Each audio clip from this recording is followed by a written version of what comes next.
যুক্তরাষ্ট্র ও ইরানের মধ্যে অবশেষে শর্ত সাপেক্ষে 2 সপ্তাহের যুদ্ধবিরতি আলোচনায় মধ্যস্থতা করেছে পাকিস্তানের প্রধানমন্ত্রী শাহবাজ শরীফ।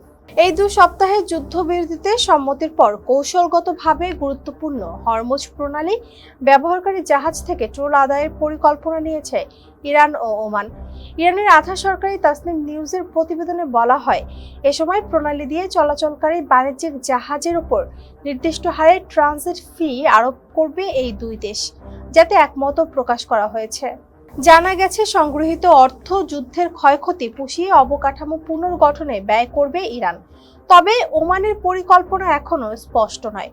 যুদ্ধ শুরুর পর থেকেই হরমুজ প্রণালীতে জাহাজ চলাচল মারাত্মকভাবে কমে গেছে।